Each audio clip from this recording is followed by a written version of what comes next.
Welcome back, we the people. We continue reading Book of Revelation, also known as L's Holy Injiyl. We're on chapter 18, verse 8.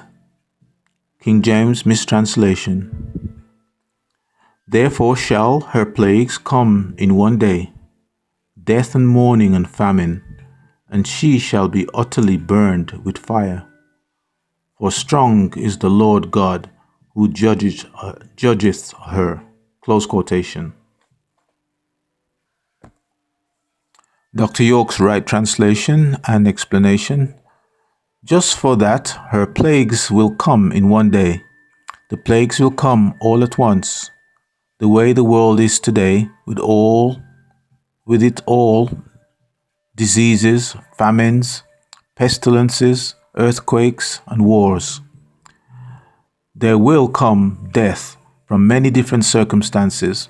People will start to feel the serious side effects of the wrath of Theos in the form of many natural and unnatural disasters, which will plague the earth.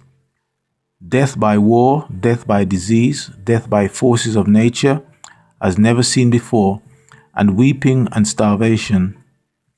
And the people of America shall cry from their misery, and some will die from their inadequate water supplies and food shortages, devastating effects of mass famine and droughts, and she will burn by a fire, because Theos has power, and he has passed judgment on her. For the first time ever, a world war will be fought on America's soil. Nations of the world will fight a fierce war against her, bringing destruction never felt before in the shores of the USA. Verse 9. King James mistranslation. And the kings of the earth who have committed fornication and lived deliciously with her shall bewail her and lament for her when they shall see the smoke of her burning. Dr. York's right translation and explanation. And there will be crying and weeping because of her, when those who have fornicated with the harlot and enjoyed the luxuries afforded them because of their relationships with her see her destruction. They will be exceedingly sad, because they will see their own world go up in smoke. The rulers of the planet Earth who fornicated with her and enjoyed the comforts of life, when they see the smoke of the fire of her burning, they thought that America was indestructible and will be severely disappointed. Verse 10. King James mistranslation. Standing afar off for the fear of her torment, saying, Alas, alas, that great city Babylon, that mighty city, for in 1 hour is thy judgment come. Close quotation. Dr. York's right translation and explanation. And standing from far distances, because they are in terror of her torment, they will not come to her aid, for fear that her punishment will befall them.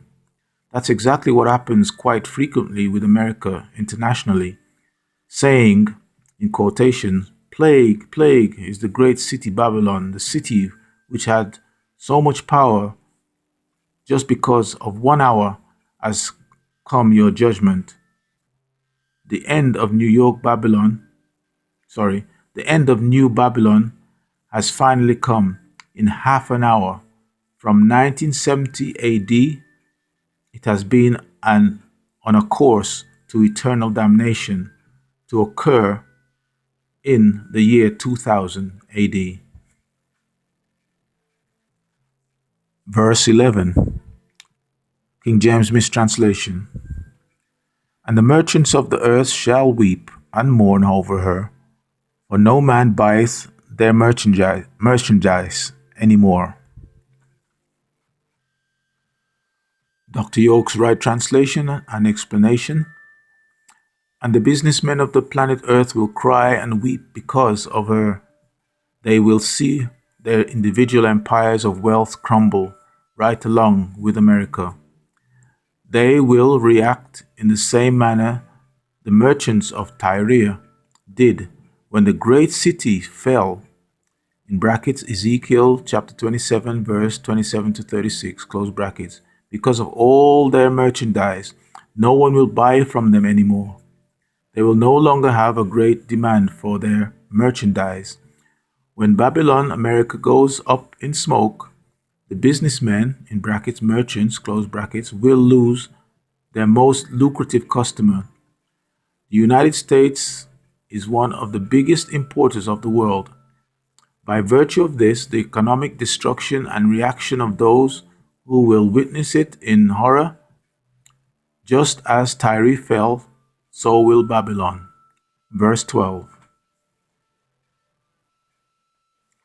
The King James mistranslation: the merchandise of gold and silver and precious stones, and of pearls, and fine linen, and purple, and silk, and scarlet, and all thine wood, and all manner vessels of ivory, and all manner vessels of most precious wood, and of brass, and iron, and marble. Close quotation.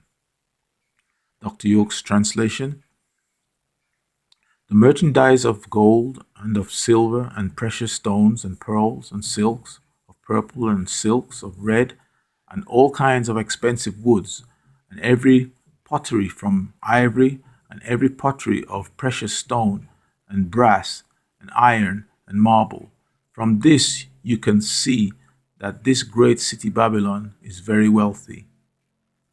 These lists of imports and exports in this verse and the next that this power controls is impressive. Verse 13.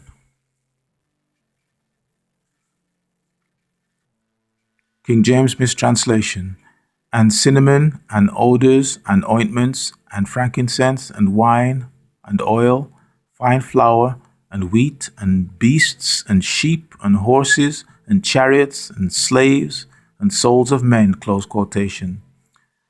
Dr. York's right translation and further explanation: and cinnamon, and merchandise of frankincense, and perfumes, and intoxicants, and oil, and fine flour, and wheat, and livestock, and sheep, and horses, and chariots, and slaves who are you, the Nubians, and are still the slaves of the Amorite after all these years.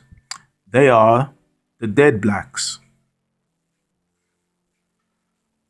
In brackets, Negroes, close brackets, who, out of their trust in the Caucasian man, eagerly slave for him from Monday to Friday, all for the mighty dollar bill, and the very spirits of nations of people with all the money they acquire from the merchandise.